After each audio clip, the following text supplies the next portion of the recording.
नमस्कार। भारत और पाकिस्तान एक बार फिर से आमने सामने हैं। पहलगांव में 2 दर्जन से अधिक आम लोगों की हत्या के बाद भारत सरकार के तल्ख तेवरों को देखते हुए फिलहाल जहां पाकिस्तान में युद्ध के डर का माहौल है, वहीं भारत में भी लोग संघर्ष की सुबुगाहट से चिंतित दिख रहे हैं। लेकिन बड़ा सवाल यह उठता है कि इस तरह का आतंकी हमला और टारगेट किलिंग करके पाकिस्तान ने आखिर क्या संदेश देने की कोशिश की है?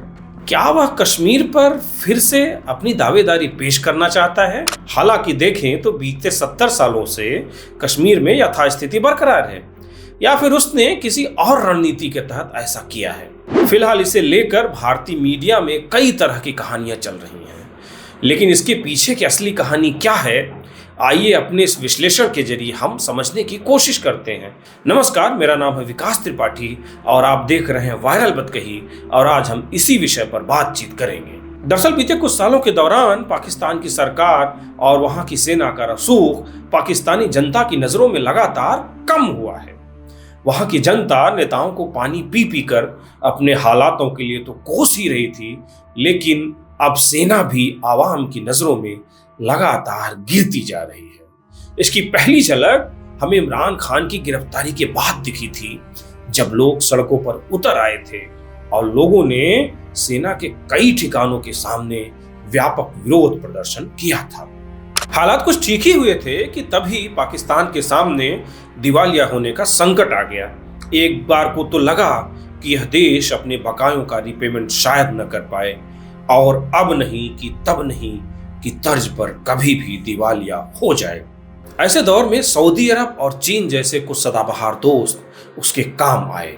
हालांकि यह संकट अब भी टला नहीं है और उस पर दिवालिया होने का खतरा मंडरा रहा है। उधर सिंध में भी हालात खराब हैं। पाकिस्तानी सरकार के खिलाफ वहां पहले से पानी को लेकर विरोध प्रदर्शन हो रहे हैं और यहां तक कि रेल और सड़क मार्ग भी ठप है। इस समस्या से वहां के हुक्मरानों की किरकिरी हो रही है। आपको बता दें कि भारत ने सिंध नदी जल समझौता रोक करके शायद पाकिस्तान की इसी दुखती रग पर हाथ रखने की कोशिश की है। हाल ही में बलूचिस्तान में जिस तरह से पाकिस्तानी सेना के लोगों को चुन चुन कर मारा गया है, उससे भी पाकिस्तानी सेना की छवि दागदार हुई है। उधर तालिबान पाकिस्तानी सेना के लिए नासूर बना हुआ है।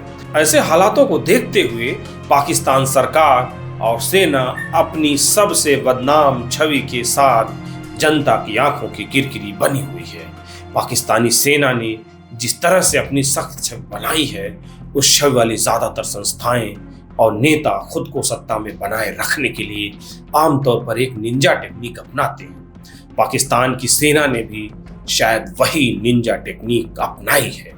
इसे आप 1962 के भारत चीन युद्ध से समझ सकते हैं, जब चीनी नेता चाओ एन लाई ने लीफ फ्रॉग कैंपेन की विफलता की वजह से उभरी भुखमरी, गरीबी और रोजगार के संकट के समक्ष अपनी साख को बचाने के लिए और खुद को सत्ता में बनाए रखने के लिए चीन को युद्ध की आग में झोंक दिया था।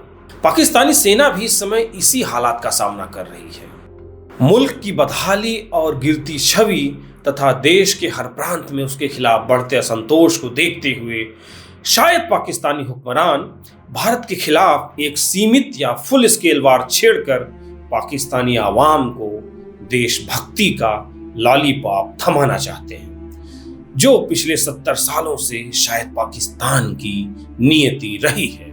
क्योंकि शायद उन्हें पता है कि हो सकता है जो जनता अभी उनसे रोटी और रोजगार मांग रही है, वही जनता भारत से किसी भी तरह के और किसी भी पैमाने के संघर्ष की स्थिति में अपनी भूख और हक भूलकर पड़ोसी को सबक सिखाने के लिए शायद एकजुट दिखने लगे और पाकिस्तानी सेना खुद को जनता की नजरों में हीरो घोषित कर सके। तो कैसा लगा आपको हमारा विश्लेषण? इसके बारे में कमेंट करके अपनी राय दें, और हाँ, हमारे चैनल को सब्सक्राइब करना न भूलें। धन्यवाद।